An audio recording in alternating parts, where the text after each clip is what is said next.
স্বাগত ডিবিসি সংবাদে। আপনাদের সাথে আছি আমি ফারহাদ তাসনিম। শুরুতেই জানিয়ে দেব মার্কেন্টাইল ব্যাংক সংবাদ শিরোনাম। মানবতা বিরোধী অপরাধের মামলায় আন্তর্জাতিক অপরাধ ট্রাইব্যুনালে সাবেক প্রধানমন্ত্রী শেখ হাসিনার বিরুদ্ধে আজ আনুষ্ঠানিক অভিযোগপত্র জমা দেওয়া হবে।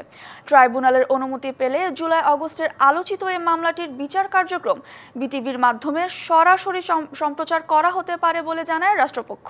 এ মামলায় শেখ হাসিনার পাশাপাশি সাবেক স্বরাষ্ট্রমন্ত্রী আসাদুজ্জামান খান কামাল ও সাবেক পুলিশ মহাপরিদর্শক চৌধুরী আব্দুল আল মামুনকে আসামি করা হয়েছে। গত 12 মে চূড়ান্ত তদন্ত প্রতিবেদন চিফ প্রসিকিউটরের কাছে জমা দেয় তদন্ত সংস্থা। রাষ্ট্রপক্ষ জানায়, তদন্ত প্রতিবেদনে মানবতা বিরোধী 5 অপরাধে শেখ হাসিনার জড়িত থাকার প্রমাণ পেয়েছে তদন্ত কর্মকর্তারা। জুলাই আগস্টে সংগঠিত প্রতিটি অপরাধের নেপথ্যে শেখ হাসিনার দায় রয়েছে বলেও দাবি করে প্রসিকিউশন। রাজনৈতিক দল হিসেবে নিবন্ধন ফিরে পেতে জামায়াতে ইসলামীর করা আপিলের রায় ঘোষণা করা হবে আজ। প্রধান বিচারপতি সৈয়দ রেফাত আহমেদের নেতৃত্বে 4 বিচারপতির আপিল বেঞ্চ এই রায় ঘোষণা করবেন। রায় ঘোষণার জন্য জামায়াতের নিবন্ধন মামলাটি কার্যতালিকার শীর্ষে রয়েছে। এর আগে গত 14 মে রাজনৈতিক দল হিসেবে জামায়াতে ইসলামীর বাতিল হওয়া নিবন্ধন ও প্রতীক ফিরে পেতে আপিলের শুনানি শেষ হয়। শুনানি শেষে রায় ঘোষণার জন্য 1 জুন দিন ধার্য করা হয়।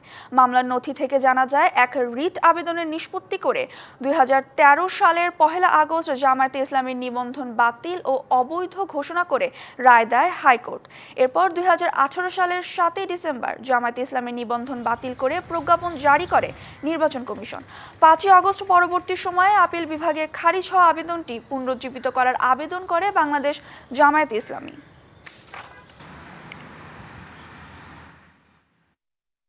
জাপানে 4 দিনের সরকারি সফর শেষে দেশে ফিরেছেন প্রধান উপদেষ্টা ডক্টর মোহাম্মদ ইউনূস। রাত 12:20 প্রধান উপদেষ্টা এবং তার সফর সঙ্গীদের বহনকারী সিঙ্গাপুর এয়ারলাইন্সের ফ্লাইটটি হজরত শাহজালাল আন্তর্জাতিক বিমানবন্দরে অবতরণ করে। জাপান সফরে প্রধান উপদেষ্টা 30তম নিক্কেই ফোরাম ফিউচার অফ এশিয়াতে মূল বক্তা হিসেবে বক্তব্য রাখেন। এরই সফরকালে প্রধান উপদেষ্টা টোকিওতে জাপানের প্রধানমন্ত্রী ইশিবার সঙ্গে বৈঠক সহ প্রায় 20টি কর্মসূচিতে অংশগ্রহণ করেন।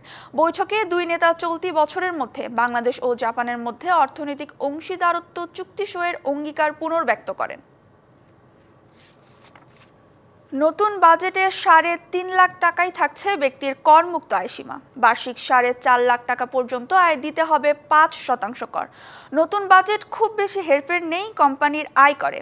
অনলাইন কেনাকাটায় বসানো হয়েছে ভ্যাট, আর ভ্যাট বৃদ্ধিতে বাড়বে নির্মাণ সংস্থার ব্যয়ও। দাম বাড়বে সিগারেট, প্লাস্টিকের তৈরি গৃহস্থালী সামগ্রীর। ভ্যাট অব্যাহতি দেয় দাম কমবে মোড়কজাত তরল দুধ, আইসক্রিম, দেশীয় ইলেকট্রিক পণ্য সহ বেশ কিছু পণ্যের। গেল কয়েক বছরের ধারাবাহিক মূল্যস্ফীতিতে জন আকাঙ্ক্ষা ছিল 2025-26 অর্থ বছরে খানিকটা বাড়ানো হবে ব্যক্তির করমুক্ত আয়ের সীমা, কিন্তু সে আশায় গুড়ে বালি। নতুন অর্থ বছরে 3.5 লাখই থাকছে এ সীমা। তবে আশ্বাস আছে 2026-27-এ 3,75,000 হওয়ার। যারা অনলাইনে কেনাকাটা করেন তাদের জন্য নতুন বাজেট আনছে দুঃসংবাদ। অনলাইন কেনাকাটায় 5% ভ্যাট 15% করার প্রস্তাব করেছেন অর্থ উপদেষ্টা। এতে করে বাড়বে পণ্যের দাম। ওটিটি প্ল্যাটফর্মে ভ্যাট আরোপ করায় বাড়বে এ ধরনের বিনোদন ব্যয়ও। দাম বাড়বে সিগারেট, ব্লেড, তারকাটা, স্ক্রু, ইলেকট্রিক লাইন, হার্ডওয়্যারের। ব্যাংকে 3 লাখ টাকা থাকলে নতুন অর্থবছর থেকে দিতে হবে না আবগারি শুল্ক। ভ্যাট অব্যাহতি দেয়া হয়েছে আমদানি করা এলএনজিতে। ভ্যাট অব্যাহতি দেয়ায় দাম কমবে স্যানিটারি ন্যাপকিন, মোড়কজাত তরল দুধ ও কলমের। এছাড়া দেশীয় শিল্পকে উৎসাহ দিতে খানিকটা ভ্যাট অব্যাহতি দিয়ে বিশেষ সুবিধা দেয়া হয়েছে 2030 সাল পর্যন্ত। আর তাতে আশা করা যায় দেশি ইলেকট্রনিক্স পণ্য, মোবাইল ফোন, সাবান, শ্যাম্পুর দাম কমবে। বিশেষ ভ্যাট অব্যাহতি মেলায় অ্যাম্বুলেন্স, হাইব্রিড ও ইলেকট্রিক গাড়ির দামও কমবে। কৃষি ও ঔষধ শিল্পের কাঁচামাল আমদানিতে বিশেষ শুল্ক ছাড় দেয়ায় কমতে পারে ওষুধের দামও। সোমবার বেলা 3টায় বাজেটের এমন সিদ্ধান্ত আনুষ্ঠানিকভাবে তুলে ধরার কথা রয়েছে অর্থ উপদেষ্টার। মুস্তফা মাহবুব, ডিবিসি নিউজ, ঢাকা। চলতি অর্থ বছরে উন্নয়ন প্রকল্প বাস্তবায়নের গতিতে ধস নেমেছে। সবচেয়ে কম বার্ষিক উন্নয়ন কর্মসূচি তথা এডিবির বাস্তবায়নের রেকর্ড গড়েছে এবছর। পরিকল্পনা মন্ত্রণালয়ের IMED বিভাগ জানাচ্ছে, জুলাই এপ্রিল পর্যন্ত যে হার 41.31%, যা গত 15 বছরের মধ্যে সর্বনিম্ন। গবেষকরা বলছেন, বাজেট তৈরির প্রক্রিয়াটি ত্রুটিপূর্ণ ও আমলাতান্ত্রিক। এডিবি বাস্তবায়নের পথে অন্তর্বর্তী সরকারও গতানুগতিক ধারায় বজায় রেখেছে, ফলে জনপ্রত্যাশা ফিকেই থেকে যাচ্ছে।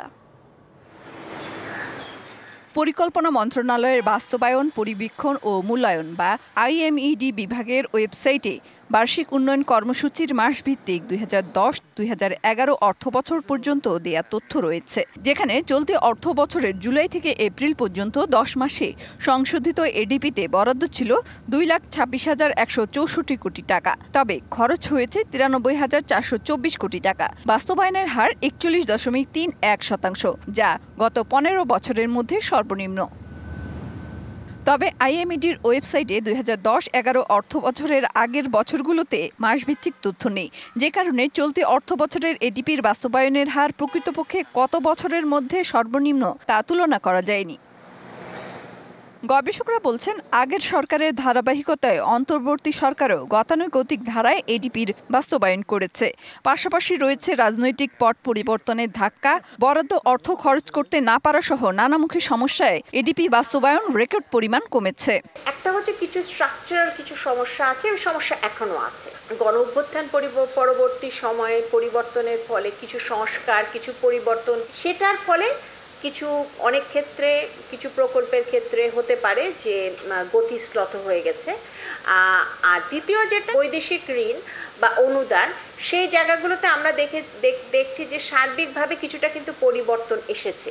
এডিপির বাস্তবায়নে 28 মন্ত্রণালয় ও বিভাগ গড় বাস্তবায়নের তুলনায় পিছিয়ে রয়েছে। সবচেয়ে জনসম্পৃক্ত বিভাগ স্বাস্থ্য, শিক্ষা ও পরিবার কল্যাণ বিভাগ গত 10 মাসে বরাদ্দের 2.43% খরচ করতে পেরেছে। বাংলাদেশে বাজেট তৈরির কাঠামোটি ত্রুটিপূর্ণ।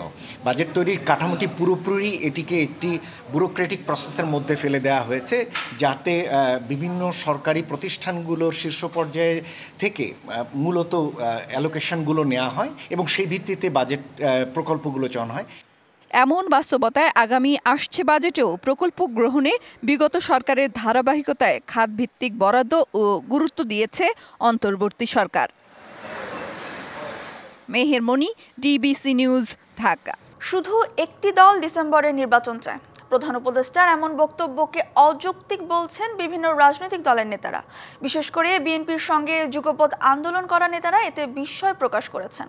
তাদের দাবি, অন্তত 41 দল ডিসেম্বরেই নির্বাচনে সম্মত আছে। কেউ কেউ ডিসেম্বরের আগেই নির্বাচন চায়। কিছু ইসলামিক দল নির্বাচনের চেয়ে সংস্কারকে গুরুত্ব দিলেও নির্বাচনের রোডম্যাপ ঘোষণার জোর দাবি রয়েছে নেতাদের। ডক্টর ইউনূসের নেতৃত্বে অন্তর্বর্তী সরকার গঠনের পর থেকেই রাজনৈতিক দলগুলোর বড় চাওয়া হয়ে দেখা দেয় একটি অবাধ, সুষ্ঠু ও গ্রহণযোগ্য নির্বাচন। সেই নির্বাচনের দাবি জোরালো হলেও প্রধান উপদেষ্টা জাপান সফরে বিএনপিকে ইঙ্গিত করে বলেন, শুধু একটি দল ডিসেম্বরে নির্বাচন চায়। এ নিয়ে চলছে আলোচনা সমালোচনা। ওই মন্তব্যের তীব্র প্রতিবাদ জানিয়েছে বিএনপি। একটি দল নির্বাচন চায়, আর আমরা বলতে চাই একটি লোক নির্বাচন চায় না, সেটা ইউনূস একটা ইউনূস। এই প্রসঙ্গ ধরে গণমাধ্যমে চলছে নানা বিশ্লেষণ। বলা হচ্ছে, নির্বাচন কমিশনে নিবন্ধিত দল ছিল 55টি। আগেই জামায়াতে ইসলামী সহ 5টির নিবন্ধন বাতিল হয়। নিবন্ধন বাতিল আছে আওয়ামী লীগের, অর্থাৎ 49টি নিবন্ধিত দলের বেশিরভাগই ডিসেম্বরে নির্বাচন চায়। এলডিপি ও গণফোরাম ডিসেম্বরের মধ্যে নির্বাচনের দাবি জানিয়ে এরই মধ্যে বিবৃতি দিয়েছে। আর বিএনপির মিত্র 12 দলীয় জোট ডিসেম্বরের মধ্যে নির্বাচন চেয়ে সংবাদ সম্মেলন করেছে। বাংলাদেশের কমিউনিস্ট পার্টি, সিপিবি, বাম জোট সহ 50টির বেশি দল এবছরের মধ্যেই নির্বাচন চাইছে, এমন তথ্য আছে গণমাধ্যমে। বিএনপির সাবেক মিত্র জামায়াতে ইসলামী সংস্কারকে গুরুত্ব দিলেও নির্বাচন অনুষ্ঠান রোজার আগে পরে, অর্থাৎ ফেব্রুয়ারি ও এপ্রিলে করার দাবিও রয়েছে। নাগরিক ঐক্যের সভাপতি মাহমুদুর রহমান মান্না বলছেন, বিএনপির সঙ্গে যুগপথে থাকা 41 দল ডিসেম্বরে নির্বাচন হতে সম্মত আছে। বিএনপি সহ প্রায় 41টা দল আমরা আন্দোলন করেছিলাম শেখ হাসিনা সরকারের বিরুদ্ধে, এবং তারা এখন ইনট্যাক্টই আছে। সবাই মনে করে যে ডিসেম্বরে ভোট হতে পারে। আর বিপ্লবী ওয়ার্কার্স পার্টির সাধারণ সম্পাদক সাইফুল হক বলছেন, ডিসেম্বরের আগেই নির্বাচন অনুষ্ঠান সম্ভব এমন কথা তারা আগে থেকেই বলছেন। কেন একটা দলকে তিনি সিঙ্গেল আউট করতে চাইলেন এটাও আমার কাছে বোধগম্য হয়নি। এটা একটা দুটো দল ছাড়া বাকি প্রায় সকল রাজনৈতিক দল তারা কিন্তু ডিসেম্বরের মধ্যেই তারা নির্বাচনের দাবি জানিয়ে আসছেন। যে কয়েকটি ইসলামী দল নির্বাচনের চেয়ে সংস্কারে গুরুত্ব দিয়েছে তাদের মধ্যে অন্যতম Bangladesh Khelafat Majlis.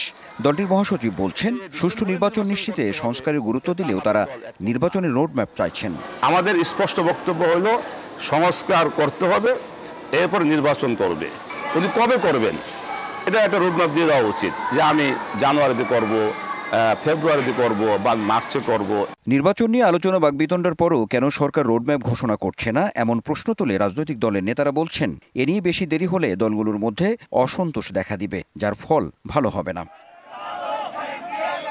Anwar Hossain, DBC news, Dhaka. DBC সংবাদে এই ছিল এখনকার মতো। ডিবিসি নিউজের সংবাদগুলো করতে ভিজিট করুন dbcnews.tv আর ভিজিট করুন ডিবিসির ফেসবুক পেজ এবং ইউটিউব চ্যানেল। সঙ্গেই থাকুন।